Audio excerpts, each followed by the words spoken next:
Bəs Əbu Musa hardadır? Mənəm, mən Əbu Musayam.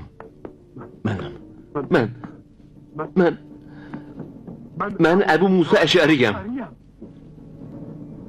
Mən sənə inanmıram. Sən dəyərsiz bir libasa oxşayırsan. Əbu Musa təqva körpüsü idi.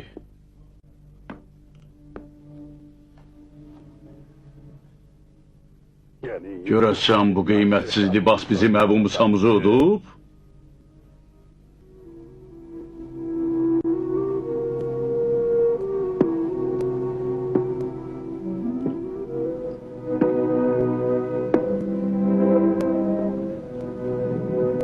Görürsünüz,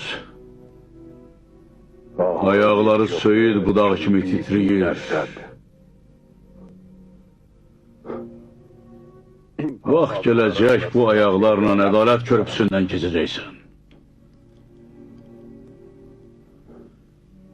Əbu Musa hiylə bazarında özünün etiqadlı qəlbini bir vəzifə kürsüsünə satdı. İnanmırsınızsa, göstərə bilərəm.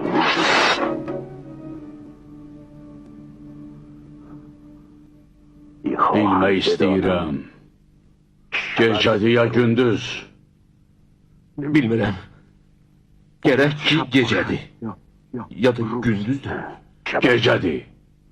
Gecədir. Eşitdiniz?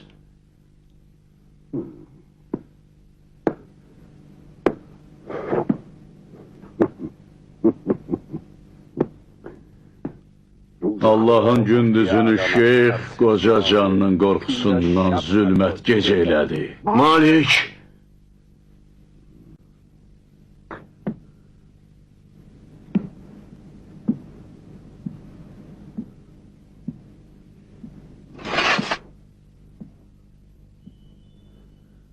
Cemaatın göz önündə rüsva eləmə, bu yaxşı deyil.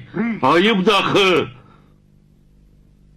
Sen beni elinin yanında biyabır eləyəndə yaxşı olurdu. Amma əli... Çık bayrağa!